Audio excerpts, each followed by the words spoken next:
This is the audio for a post on the Movements in America Substack. Check out the website at movementsinamerica.substack.com. Link is in the description. Why the end goal is not movements. Learning from the father of movements. I am getting close to finishing a book that I kind of stumbled into. It's a missionary memoir that I've compiled and edited for Bill Smith. Bill has been involved in catalyzing more disciple-making and church-planting movements than anyone else in the world. If you look at the family tree of movement leaders, most branches point back to Bill and his wife, Susan. Despite their sizable influence, you may have never heard about them. They have never written a book, launched a podcast, started a blog, or toured the conference circuit. When others have written about them, it's often been under pseudonyms to preserve the Smiths' identities as they continued to engage in mission work in closed countries around the world. Listening to their stories and writing this book has opened my eyes to how movements really developed in the first place. From this, it became abundantly clear that the Smiths' goal has never been starting movements. What's the real end goal? Let me tell you a story I recently heard from a friend to illustrate a point. Years ago, I worked with Marcus and Elizabeth in the U.S. as we tried to apply biblical movement principles. One common metric people use to measure a movement is reaching fourth-generation churches, a church that started a church, that started a church, that started a church. It's an important measurement to show if a church has truly multiplied. We pursued that milestone for years but never got there. No matter what we tried, fourth generation remained elusive. Fast forward. Marcus and Elizabeth have now spent 5 to 6 years in the 10-40 window, applying movement principles. Over the past 3 years, they've seen 1,500 people baptized and hundreds of churches started among an unreached people group in an environment that's hostile to Christianity. Recently, Marcus sat with a key indigenous leader and realized they had finally reached fourth generation. After almost a decade of striving, he was ecstatic.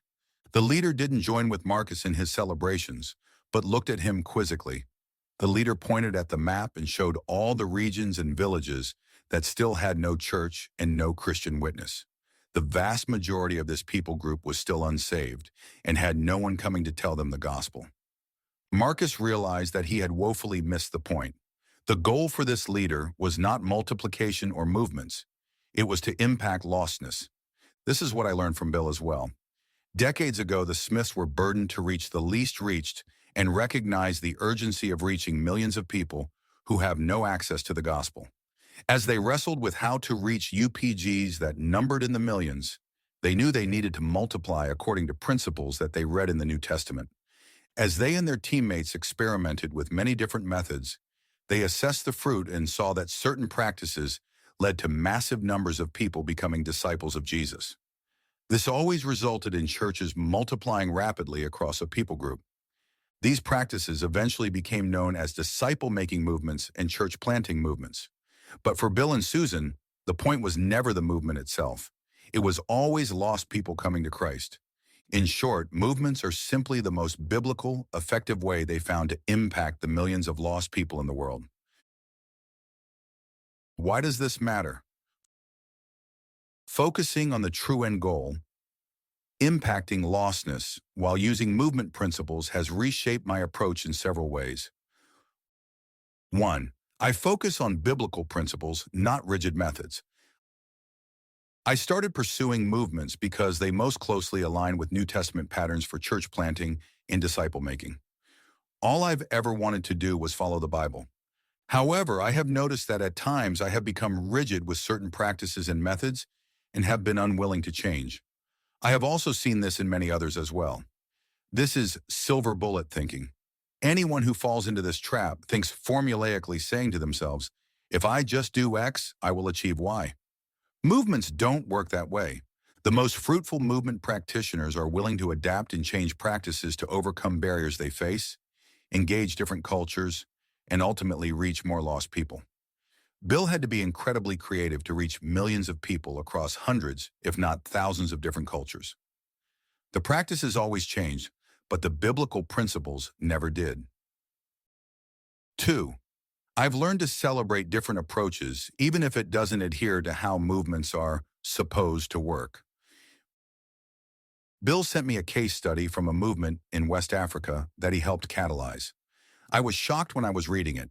Of the 8,000 churches started in this movement, 5,000 were first generation, 2,000 were second generation, and the remaining 1,000 were third generation and beyond. In my mind, they did it wrong because there were so many first generation churches and so few fourth generation churches. This generational spread happened because the catalyzing leaders worked through existing Bible schools. In these colleges, they shifted from their previous curriculum to movement principles.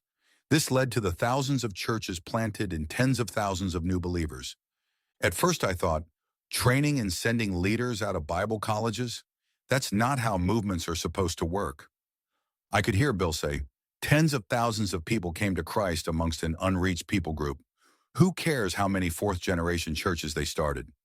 Again, Bill had his mindset towards reaching lostness. He knows that we are not living in the first century Israel.